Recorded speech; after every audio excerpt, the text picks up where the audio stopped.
Isa Naqvi, thank you once again after a long time. आपको तो time बड़ी मुश्किल से मिलता है। दो चीजों पे बात करनी है यार। एक तो ये पीटीआई के अंदर की कहानी, सेनेट के इलेक्शन ले लें, तहरीक ले लें, ये मामला समझ नहीं आ रही कि क्या ये पीटीआई को हुआ क्या है अचानक।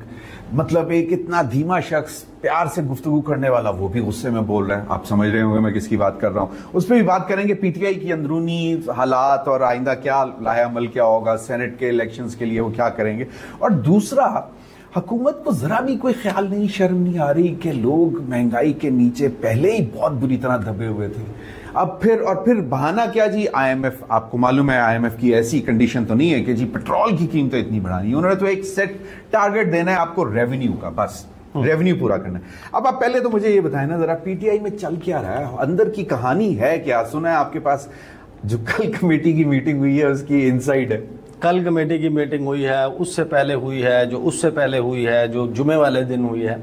असल में मामला ये है ज़मीर हैदर साहब के, जब मैंने उसके हवाले से तफसीलात सामने रखी ना, तो क्योंकि उस वक्त कुछ चीज़ें सामने नहीं थी और बिल्कुल आगाज़ था। एक सिर्फ पेशावर की पार्लिमानी पार्टी, पेशावर में एक खैबर पख्तूनख्वा का जो इजलास है वो हुआ था, उसकी पहले तफसील रखी थी। और फिर जब जुमे वाले दिन कोर कमेटी का इजलास हुआ, तफसील रखी, बहुत सारे लोगों ने कमेंट्स भी किए, सवालात भी उठाए कि नहीं ये ऐसा नहीं है, ये जनाब कोई किसी के कहने के ऊपर ये बात की जा रही है। और फिर जब सब लोगों ने हफ्ते वाले दिन उस स्टोरी को अनफोल्ड होते हुए देखा तो फिर सबको एहसास हुआ होगा कि इस वक्त इंटरनली पाकिस्तान तहरीक इंसाफ में बहुत कुछ चल रहा है। अब मैं आपको फ्रैंकली स्पीकिंग मैं नाम बताऊं कि जनाब फलां ने ये कहा, फलां ने ये, I am not reporter, name calling नहीं होनी चाहिए। तो मैं आपको सिर्फ ये बता सकता हूं कि आप इस वक्त अगर पीटीआई में एक सर्टन ग्रुप से बात करते हैं, फिर दूसरे से करते हैं, फिर तीसरे से करते हैं,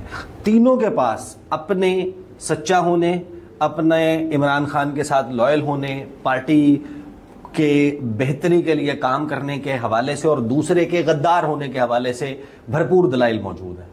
हर शख्स अंदर एक अलग से धड़ा फॉलो कर रहा है, यानी कि सबके अपने अपने पसंद नापसंद है। अच्छा, ये मसला जो है ना, मैं आपको फ्रैंकली बताऊं, मैं आपको खबर की बुनियाद पे बता रहा हूँ, ये मसला हर सियासी जमात में होता है, माजी में भी रहा है। मैं अभी का बताऊंगा कि अभी क्या चल रहा है नून लीग में। क्या इमरान खान जब जेल से बाहर थे उस वक्त जहांगीर तरीन और शाह महमूद कुरैशी के धड़े नहीं होते थे? फवाद चौधरी कहाँ होते थे? किसके पसंद क्या थी? कौन पंजाब में चीफ मिनिस्टर के लिए लॉबिंग कर रहा था, कौन उसके खिलाफ लॉबिंग कर रहा था? ये सारी चीज़ें पार्टियों में होती हैं। तहरीक इंसाफ का असल मसला ये है कि जो इमरान खान के साथ कनेक्शन कट ऑफ हुआ है, वरना देयर एंड देन जो पार्टी का लीडर है उसने सबकी बात सुननी है। तो अभी जो लास्ट ट्वीट आया है उसमें तो वाज़ेह तौर पे इमरान खान ने ये भी बोला है कि जी बस करें ये एक दूसरे के साथ जो आपने ये शुरू की। हाँ, लेकिन उसमें ये भी होता है ना कि पब्लिकली आपको अपने इख्तिलाफात की बात नहीं करनी, उसमें आपने किसी को रेप्रीमांड भी करना होता है ना, किसी को पनिश भी करना होता है, किसी को शट अप कॉल भी देनी होती है। वो तब होती है कि जब आप बिल्कुल फ्री माइंड, फ्री और पीस ऑफ माइंड के साथ बैठकर तमाम लोगों की बात सुनते हैं और उसके बाद कोई भी पार्टी का लीडर है वो अपनी पार्टी के गलत है उसको गलत बताते हैं। हाँ, तो ये मसला जो है वो इससे पहले भी सियासी लीडर्स जेल में गए हैं, उनकी पार्टियों में ये मसला इस लिहाज से, इस वजह से नहीं हुआ कि उनका राबता और उनका कनेक्शन और उनका मैसेज वो बहाल रहा है तमाम किस्म के लोगों के साथ। Now coming to this point, अभी तहरीक इंसाफ पे आने से पहले अभी मैं आपको बताऊं कि इस वक्त नून लीग में एक बाकायदा रस्साकशी और लड़ाई चल रही है। आप मुझे बताएं कि ये खामखाई मोहम्मद मालिक साहब ने जो खबर दी है कि शुगर वाले मामले के ऊपर ख़ानदान की एक मीटिंग हुई और ख़ानदान की मीटिंग में शहबाज शरीफ को प्रेशराइज किया गया और चीनी वाले मामले पे कहा गया कि अगर ये भी नहीं कर सकते तो फिर आप वजारत उज़्मा छोड़ दें। तो बादले न खास्ता उनको ये करना पड़ा। अब जाहिर है कि शहबाज शरीफ को क्लीन चिट देने के लिए ये वाली इंफॉर्मेशन कोई ना कोई बता रहा है ना, कहीं टेबल के नीचे तो कोई मौजूद नहीं था। दूसरे एंड के ऊपर फवाद हसन फवाद जो कि मियाँ साहब के आपको तो वो शहबाज शरीफ को चार्जशीट कर रहे हैं और मौजूदा वफाकी हुकूमत को कि वो ये क्या पॉलिसियां लेके चल रही है। तो ये जहन में रखें। दूसरा, अभी खैबर पख्तूनख्वा में बाकायदा एक लड़ाई और एक जंग चल रही है नून लीग में कि ये हुआ तो हुआ कैसे। आप तो अभी सवाल उठा रहे हैं ना कि मिशाल यूसुफजई या मिर्जा अफरीदी सही या इरफान सलीम को टिकट नहीं मिला, फलां को टिकट नहीं मिला, اس وجہ سے کہ جناب خرم ذیشان کو ٹکٹ کیوں نہیں ملا, مرزا آفریدی کہاں سے آ گئے. کچھ لوگ ہیں جو کہتے ہیں کہ ہم روبینہ ناز کو نہیں جانتے, کچھ کہتے ہیں کہ روبینہ ناز سے زیادہ تو خدمات خواتین کی یہ تو اس وقت سے ہے, یہ نئے والے وکلا کے آنے سے پہلے سے ہے. پھر مشال یوسف زئی کے حوالے سے, یہ ہے تو پارٹی کی نا. سمر ہارون بلور کے اوپر نون لیگ میں اس وقت ایک بہت ایکٹیو جھگڑا ہوا ہے, اور وہ جھگڑا کس بات پہ ہوا, اور وہ وہاں پہ بھی ایک دوسرے کے اوپر غداری کے اور اس کے پیسے کھانے کے الزامات لگے کہ یہ کیا ہوا کہ آپ کسی شخص کو پارٹی میں لیں تو ٹھیک ہے, کوئی مسئلہ نہیں ہے, لیکن جو آپ کی جماعت میں پہلے دن مخصوص نشست پہ, یا تو آپ یہ کہیں نا کہ جنرل نشست پہ الیکشن لڑیں گے, کوئی بھی بندہ آتا ہے آپ فیصلہ کر لیتے ہیں کہ آپ اس کو ٹکٹ دیں گے, یہ اور بات ہے. جنرل نشست پہ پھر امیر مقام کے جو سینٹ کی ٹکٹ ہے بیٹے کے یا بھتیجے کی, اس کے اوپر ایک اندر لڑائی چلی ہوئی ہے کہ بھائی ایک کو آپ نے اس کو اپوزیشن والا رول بھی دیا ہوا ہے, ایک کوئی سرکاری رول. ویسے ایک خبر اور بھی ہے اس میں, اختیار ولی خان بھی امید لگائے بیٹھا تھا کہ شاید اس کو, لیکن سب کے پاس ہے نا اب اندر نون اس کو شاید سینیٹر بنا دیں گے. لیکن اس وقت کا کمال یہ ہوا ہے کہ میڈیا کا جو زیادہ ہائی لائٹ ہے وہ پی ٹی آئی کا اندرونی جھگڑا, اور اس کی وجوہات ہیں. دیکھیں تحریک انصاف کے اندر سے بھی چیزیں تو لیک ہوئی ہیں نا, باہر آئی ہیں.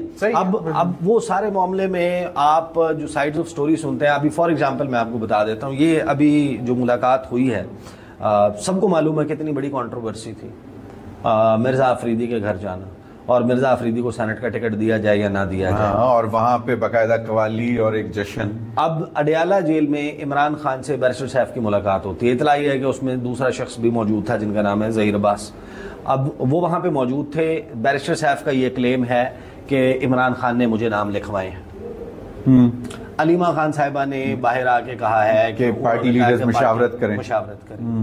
وہ جو مشاورت والی بات ہے وہ میں آپ کو اطلاع کی بنیاد پہ بتا رہا ہوں. عمران خان نے مشاورت کرنے کا کہا تھا کس بات پر؟ عمران خان نے مشاورت کرنے کا کہا تھا جب عمران خان سے انہوں نے کہا کہ ہم الیکشن لڑیں سینٹ کا یا الیکشن جو ہے وہ بلا مقابلہ سینیٹر منتخب کروائیں, کہ الیکشن نہ ہو, ووٹنگ نہ ہو. بیلٹ کے اوپر خان صاحب کو یہ کہا گیا کہ یہ چانس ہے کہ ہمارے کچھ لوگ ناراض بھی ہیں گنڈا پور سے, آپ باہر نہیں ہیں, پیسہ چل رہا ہے.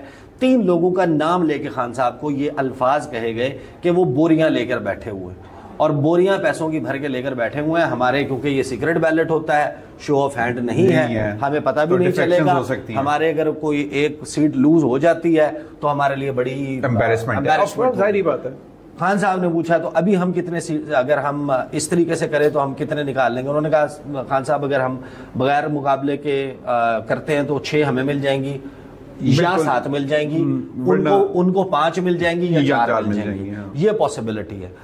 دوسری صورت میں اگر ہم مقابلے میں جاتے ہیں اور ہمارے لوگ بکتے ہیں اور ہمارے سے لوگ ٹوٹتے ہیں تو پھر آگے کی ایک نئی گیم شروع ہو جائے گی. اس پر عمران خان نے کہا کہ یہ معاملہ سینٹ انتخابات میں کیا کرنا ہے, اس پہ یہ مشاورت کر لے پارٹی کے کیا کرنا ہے. نام تو فائنل نہیں کیے نا, نام کیے فائنل نہیں, انہوں نے عمران خان نے خود نام فائنل کیا. نام تو بیرسٹر صاحب کا کلیم ہے نا, بیرسٹر صاحب کا کلیم ہے. اب دوسری تو پھر علیمہ خان کی جو بات ہے اس پہ کوسچن آ جاتا ہے نا کہ وہ کہتی ہیں کہ جی سینٹ کے آپ کے مطابق یہ ہے کہ سینٹ میں الیکشن کے حوالے سے طریقہ کار پہ مشاورت کرو کہ مطلب بلا مقابلہ نہیں. یہ تو میں بتا رہا ہوں کہ اس کے اوپر تو اسپیسیفکلی میرے پاس ٹھیک ہے, لیکن علیمہ صاحبہ کہتی ہیں, وہ کہتی ہیں کہ جی ناموں پہ وہ اس کی وجہ یہ ہے کہ اس میں مشال یوسف زئی کا نام ہے. اوکے اچھا.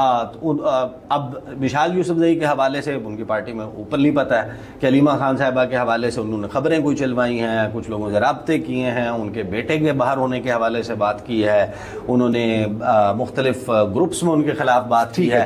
لہٰذا شاید دیکھیں ہر بندے سے جب آپ پوچھتے ہیں نا they have their own side of story.